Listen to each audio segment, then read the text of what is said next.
All right. Reply to 10.7 climate change comment.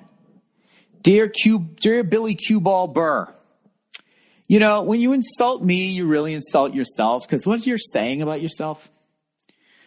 All right, where am I? Good day, Fire Crunch. Okay, dear Billy Cue Ball Burr, our buddy's comment is illogical.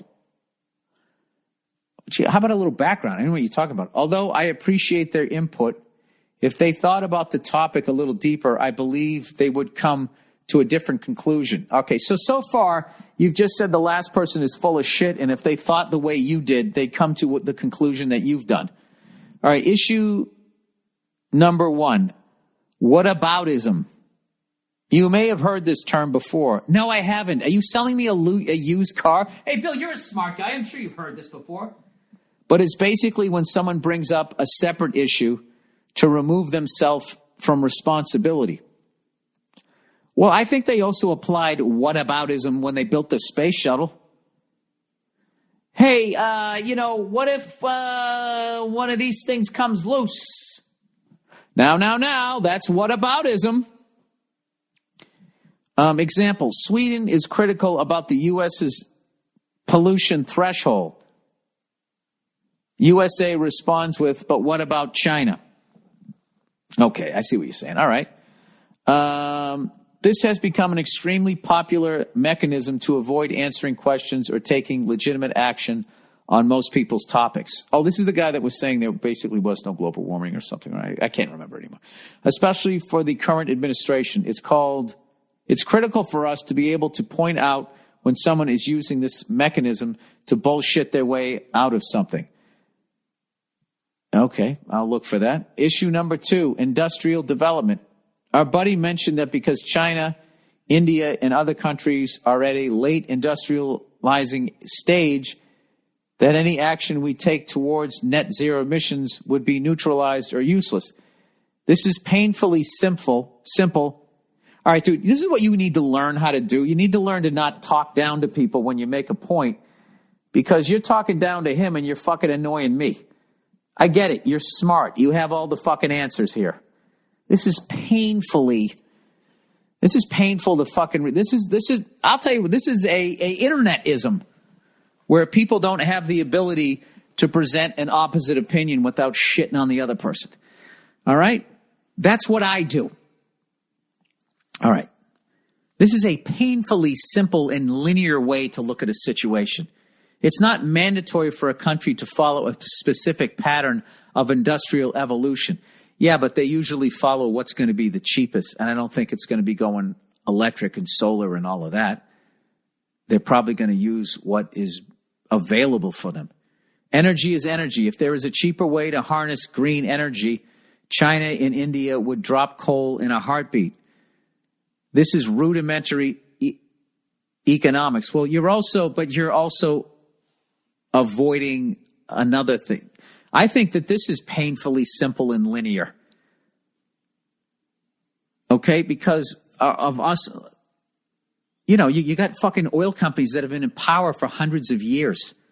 The money that they have to influence that we continue going down this fucking road is off the charts.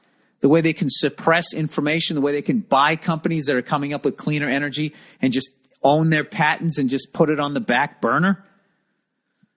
I mean, I don't know. I feel like this is starting to feel like Santa Claus here. Like, they're just going to invest in cleaner energies and like,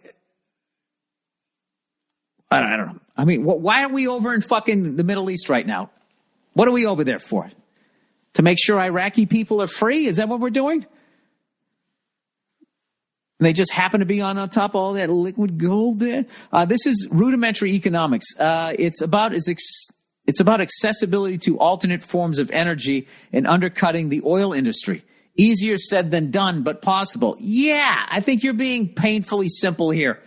That's going to cause bloodshed, dude. Those fucking people would put a bullet behind every baby's fucking ear. Because the way if it meant that they could keep fucking drilling for oil. The ends justifies the means. You're dealing with fucking organized sociopaths. Issue number 3, climate conspiracy garbage. For every bank-funded study, there's thousands of independent studies on the climate that all reach the same conclusion. Even the U.S. Navy recognizes the climate change is its largest existential threat. An elementary understanding of carbon particles would tell you that human pollution is directly causing the planet to heat. Carbon particles survive in the atmosphere for up to 10,000 years per particle. We're fucked. And retain exponentially more heat than your usual atmospheric particles. But don't take my word for it. Just read and critically think. That was so condescending. Or for those of us that are on the simple side, look at this. Turn your car on in the garage with the door shut. Just chill out and tell us what happens. I mean, do people really think the particles just fly away into outer space? These particles remain in the atmosphere and oceans and have a very high heat capacity. That's it's terrifying. I currently live in Miami, so this issue is very real for us even now. Soon the water will be past my nuts. Try to come down here and do a show before it's all underwater. Thanks and go fuck yourself. He actually has a link here. Maybe he was just trying to be funny. He doesn't seem like that bad a guy. Maybe I'm just insecure about how stupid I am and how I suck at reading out loud. All right, there we go. How about that? All right, career advice. I need some advice in my career. Career advice for new parent. Hey, Billy Baldad, big time fan of your stand-up and podcast. I especially love the advice section. Oh, do you? You like the advice section? It's time for advice. Hey! Your host, Billy Burr. That's right. And I'm ripping off this melody from somebody else. All right. Oh, no, not this thing is going to fucking start playing something else. What is this?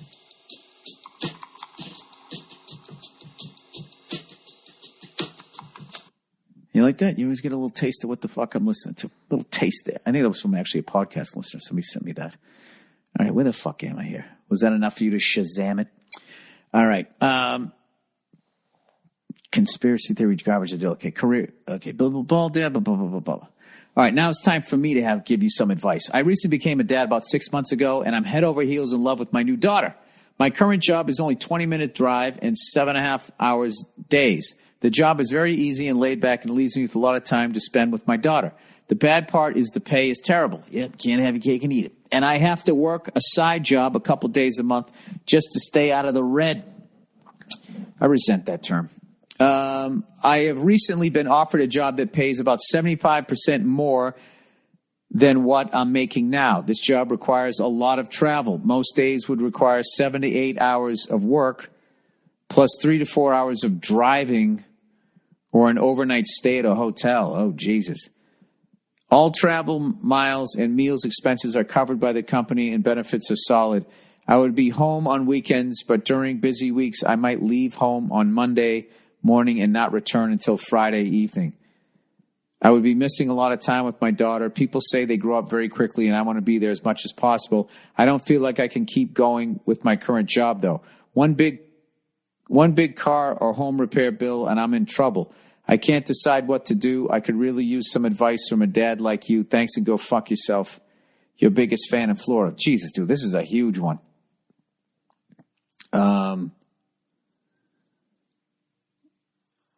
I don't know, dude. My gut tells me, and I'm going from my heart, not my brain here, is to keep looking for a job. You found that one. You can find the perfect job. Don't settle for this one. That'll be really fucking hard. That would be really hard. If that would be happening a lot, that you'd leave Monday and not be home until Friday. I don't think you'll be on your deathbed someday thinking, hey, thank God I left on a Monday and came home on a Friday and got all those great experiences at that Motel 6. But I will think you'd be laying on your deathbed thinking, thank God I was able to see my daughter Monday through Friday and hang with her on the weekends. There's other things you can do. You can downsize your life. You know, there's just a lot of extra bullshit now that people think that they need, and clutter, and fucking, you need a flat screen in every fucking room and all of this shit. You really don't. You don't need a lot of shit that people think that you need. And Me and my lovely wife. I mean, I was out here in Los Angeles, a car city. We had one car from '07 to 2016, and we did fine. You know, when I was growing up, we were a one-car family. My mother put all the kids in the car, and we'd drive to work with my dad, and then we'd all come home together. It's a lot of great times, you know, depending if everybody was in a good mood, you know, and then then we'd fucking come home. We had a great time. So I think now, like, there's a thing about going on social media. Like, you just think you need to be living like this MTV Cribs lifestyle, and you can really become a prisoner of that. And you know, what the fuck are you working for? You like free time is the most valuable fucking thing you could ever have. If you're making enough money, I know, you know, one bad thing happens, you're in the red, is fucking brutal.